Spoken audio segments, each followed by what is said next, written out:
During this presentation, we'll be looking at CAMWORKS Premium and the added functionality provided by this package.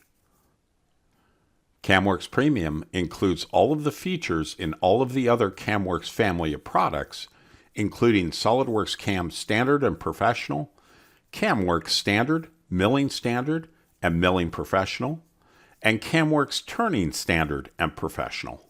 And it adds 5-axis roughing and finishing, 5-axis swarf machining, and a full suite of 4 and 5-axis simultaneous machining capabilities. Now, because CAMWORKS Premium includes all of the functionality in all of the other CAMWORKS family of products, you'll want to watch the video for each of the other products you might be interested in. Because during this presentation, we'll be focused in on just one part of the functionality CAMWORKS Premium adds, and that is the 5-axis automatic roughing and finishing. So let's go ahead and get started. So here's a 5-axis part that we might want to machine using the multi-axis roughing and finishing that's available in CAMWORKS Premium. And on this example, we have a fixture plate underneath, and you'll also notice where these walls are tapered on this part. Also, the floor has a surface on it, and likewise the top of the part is also surfaced. So we're going to be looking at how we could use the multi-axis roughing and finishing to be able to program this part.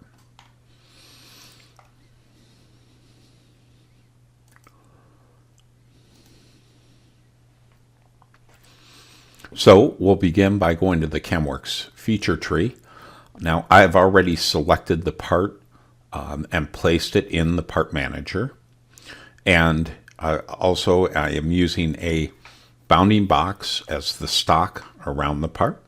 It's set up automatically for me. And I also have a fixture coordinate system selected, which is a SOLIDWORKS coordinate system here as the coordinate system that I'm using, or fixture coordinate system that I'm using. So with that, I can go ahead and begin by extracting the machinable features. And you can see it finds the counterboard hole groups automatically and creates those for me. And under the feature manager now, and under that mill part setup, what I'd also like to do is create a multi-surface feature, which is all display. That's essentially everything that we see on the part here. We might also set the strategy. Let's set it to 5-axis, for example, and say OK. And now that we have that multi-surface feature, we can go ahead and start creating operations. So we'll begin with a roughing operation here, and I'll start with the roughing operation to rough out the top of the part here. We're going to rough and then work on the pockets, roughing the pockets from there. So we'll select a 12mm end mill, say OK, and then here we can go to the pattern type and pattern tab, and here you can see the pull down for the multi-axis machining, which is the, I call it automatic roughing and finishing, so to speak. So now that we have that selected, we can put in some of our parameters here. We'll want to select the floor, and the floor will be this surface here, this top surface for the machining. So I'll create a new feature here. And we have some surfaces defined for, in the SOLIDWORKS model. And these are pretty easy to define, but we'll select the top surface here. We also want to show the normal of the surface, and we want to make sure that we highlight the faces here and make sure that the normals are pointing up like that, so that we have the normals pointing in the right direction. Say OK here, then we'll select that surface as the floor for this operation.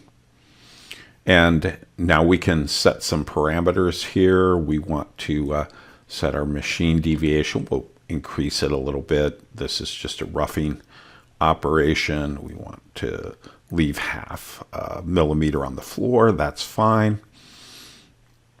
And I think we have these others set. So let's check the entry retract tab here. And we have these set as well. So this all looks good here. And we'll just go ahead and preview it now.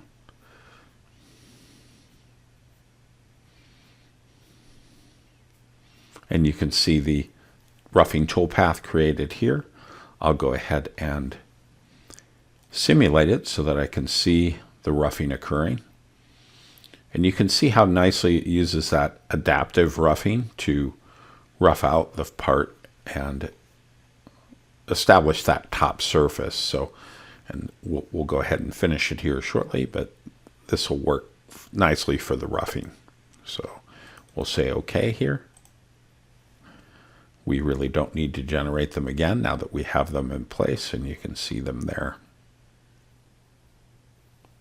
So now that we've roughed out the top of the part, what we'd like to do is rough the two pockets here in the part. We'll use an operation very similar to the one we just created. So I'll right click on this operation and create a new multi-axis mill operation. Let's use this operation parameters from the previous operation. So I can do that easily using this radio button, and then select here. I want to copy from this multi-axis mill one. This is the operation that we just created. So I'll say OK here. This will use the same tool, and the other parameters are already set. Now what I'd like to do here is to change some of the parameters. So here, the offset type, instead of from floor, I'd like to use morph from ceiling to floor. So this will morph from the shape at the top of the pocket down to the shape at the bottom of the pocket. Remember, these walls are tapered, and so they are two different shapes. So for the floor, what we'd like to do then is create a new feature. This is our ceiling that we have there, but let's create a new feature for the floor. So for that one, we want this surface here and also this surface for the two floors of the pocket. And we'll say OK here. And then we'll go ahead and select that one as the floor that we want to use, or those two as the floor that we want to use. And then for the ceiling, we'd like to use a user-defined ceiling. And for the ceiling, we'll select that first surface that we used for the top up there. So that first feature. And now that we have those selected, we can check some of our other parameters here. These all look OK. We might want to change this cut amount, maybe decrease it a little bit. Maybe go down to, say, 15 millimeters. And then on the entry retract page, let's take a look at it. And what we'd like to do here, we need to wrap it up a little higher since we're going down in those pockets. So we're going to wrap it up to 120 millimeters. We're going to make that wrap length longer. And I think, the other thing too is the skim increment, because we want to lift up between the passes so we get up above the top of the part as well. So we'll make this 20 millimeters for the skim increment. And I think that'll about do it. So let's go ahead and preview that now. And now you can see the passes there. And let's go ahead and simulate here. And we'll go up to current so we can see what the part looks like after the first operation. There we go. And now let's go ahead and run the simulation here for roughing the two pockets. So you'll see here where it's roughing it out. Remember, I have the increment set to 15 millimeters for each pass here. So as it's roughing out the pockets, we can see 15 millimeters on each pass there.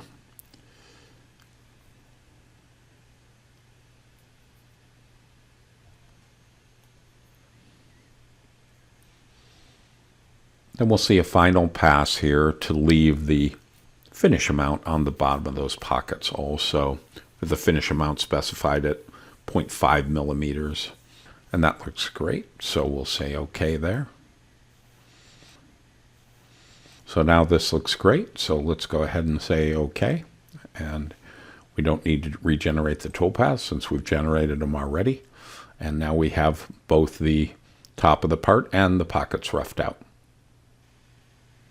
Okay, so for our next operation, what we'd like to do is finish the walls of the pocket here. So let's go ahead and machine those walls and finish machine those. And we'll use a ball nose end mill for those pockets, for those walls. So let's go ahead and create a new multi-surface operation, multi-axis operation here.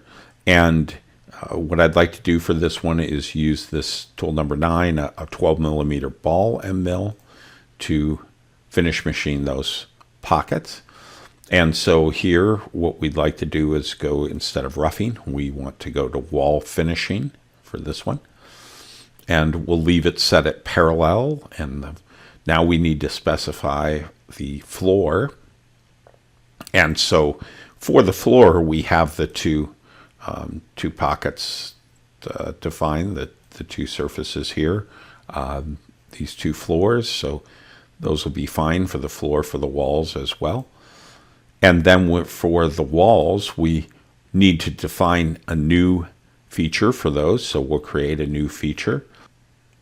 Let's just go ahead and select the walls here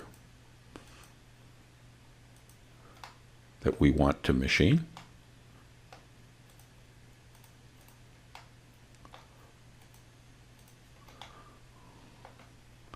So now we have the walls selected, and we'll create a feature for that one. We might want to show the normal just to make sure that it's set correctly and it looks good there. And then I'll go ahead and select that feature as the walls. So we'll say OK here. And then for the machine deviation, we might want to tighten this up a little bit now that we're finishing. We're doing finishing, so we'll make this 0.025, for example. I think everything else here is okay. Might want to make the step over smaller. We want this a pretty small step over so we get a good surface finish on those walls. And then for the entry retract, we can go here and we'll want this plane up higher above the part. So I'll say 120 here, and you can see that it raises the plane up, and this will be the plane where it rapids up to. And then the rapid length, we don't really need a very long rapid length on this one. And we'll set the feed length at 0.75. Probably could leave this even at 1, but we'll just set it to 0.75 as well. And then for the skim increment, that's probably okay since we're going to be up higher on the part. So now we'll go ahead and say OK here. Let's go ahead and preview it and take a look at what the toolpath looks like for machining the walls. Okay, we're going to need to change the links, and the links threshold apparently needs to be higher. So let's go to 120, for example. Say preview. And there we go. Now we have a nice toolpath for finishing the walls. So let's go ahead and simulate that now. I'll say up to current so that we can see what the part looks like after the roughing operations that we've already created.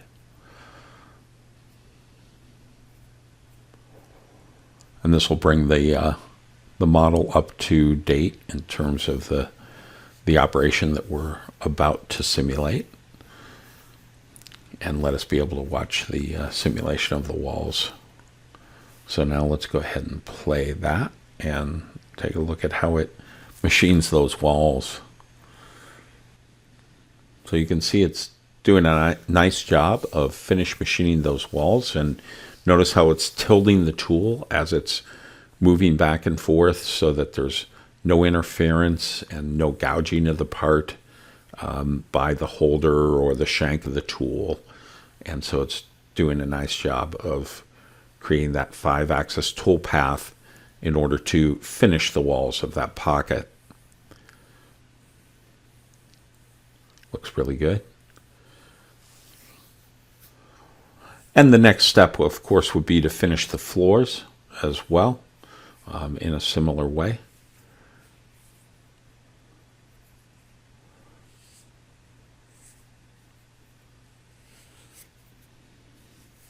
And you can notice a little gouge right there, a little bit of a nick there. That's because our skim increment isn't quite high enough, so we need to raise it up just a little bit more between those two to make sure that we don't hit the part. And you can notice how the simulation really shows that to us. So let's just go ahead and say OK here, and then we'll go back and increase the skim increment a little more. So let's make this more like, let's make sure it's high enough. Let's go like 20, for example, and then preview that again. And that should raise up this pass where it goes between the two pockets. So we'll go ahead and, again, simulate, run the simulation.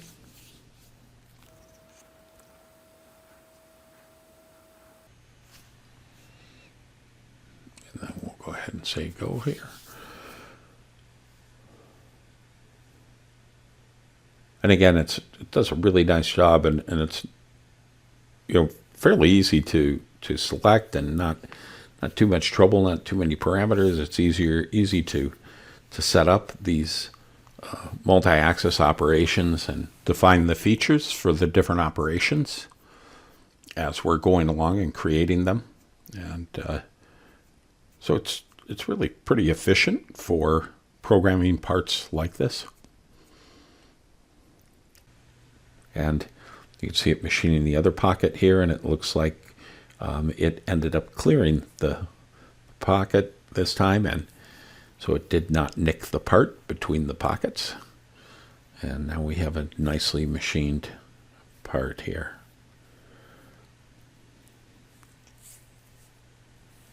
So you can see how valuable that the simulation is, and really how accurate it is in terms of really showing you each of the moves that of the toolpath.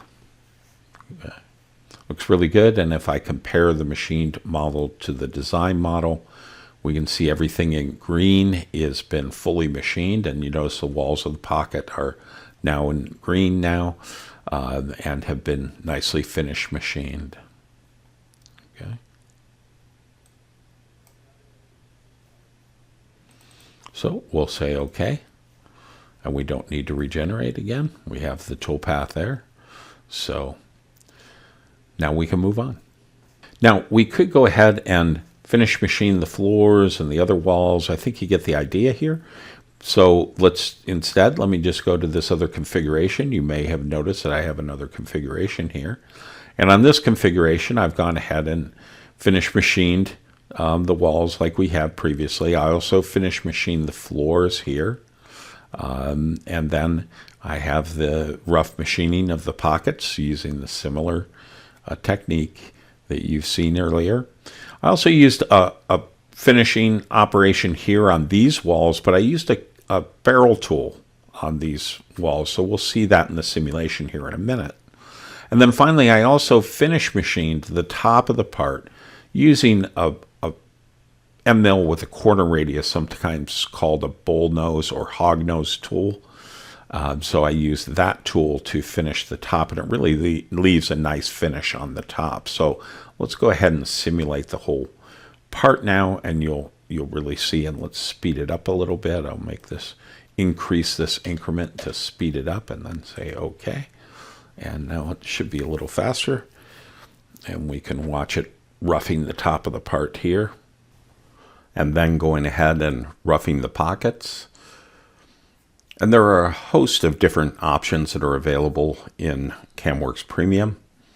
For example, we could rough all of one of these pockets all the way down to the bottom of the pocket before moving on to the next one, rather than roughing each level, as you see here, in depth So there's lots of options that I don't have time to show you that are available, and really can machine parts like these in a number of different ways. So there's a lot of flexibility for the programmer to be able to program parts in the way that they choose to program them.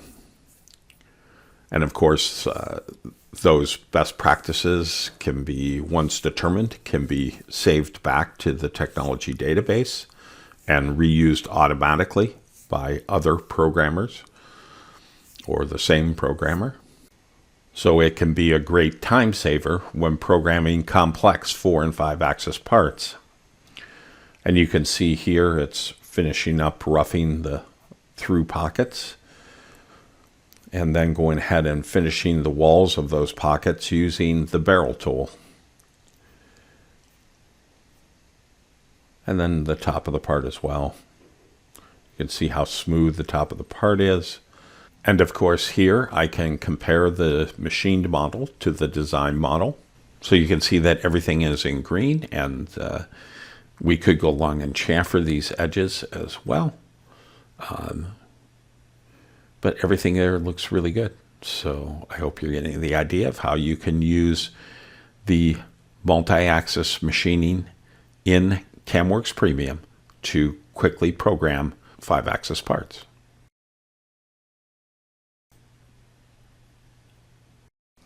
Now, in addition to what I've shown you, there's also the ability to be able to display the machine. So I'm going to go here and turn on what we call machine awareness, and you now can see how the part will be set up on the machine. And this machine awareness I'll talk more about in the next video, but I did want to show you a little of the machine awareness on this part and how it could be used on this part. And you can see I can turn on or off the machine as I'm programming. And also I can do full machine simulation. So here I'll go and select the machine simulation and run CAMWORKS Virtual Machine to simulate the machining of the part. And now we get full machine simulation, and we can go ahead and start the simulation here. And you can see now exactly how the part will be machined on the CNC machine. And if there's any collisions that occur, it will stop and warn us or show us what collision occurred so that we can make any corrections that might be necessary. And on this particular part, you're going to see here in a minute that there is a collision that occurs with the air nozzle that's on the right-hand side of the spindle there, or coolant nozzle. And it causes an issue, actually collides with the fixture, the indexer. There it is right there. So you can see that it's collided. I'm going to turn that particular collision detection off on that component and continue the simulation, but I could now make note of that and make sure that the operator has that air nozzle or coolant nozzle clear of the indexer so that we don't have a problem with a collision like we just saw. So you can see how invaluable true machine simulation is and full machine simulation is when checking programs before they go to the machine. So this is the CAMWORKS Virtual Machine Standard, and this does come with or is included with CAMWORKS Premium. So a great tool that's included with the package. And you can see now how much different it looks when you're doing the machining on the machine in terms of the kinematics of the machine and what's required at the machine to do the indexing and rotation of the 4th and 5th axis, the rotary and tilt axis, in order to do 5-axis simultaneous machining like this. And so you can see that here, and then you can also see the roughing here of the through pockets. And so really a great tool for proving out CNC programs before you get to the machine, eliminating the need for dry runs on the machine, and greatly reducing the setup time and errors, avoiding costly collisions and the cost of those collisions in terms of downtime and tooling, broken tools, and damaged fixtures or indexers in this case, or nozzles. So it can just be a great time saver for you as you go forward programming. So this is CAMWORKS Premium. Thank you very much. For more information, go to www.camworks.com or contact your SOLIDWORKS or CAMWORKS reseller.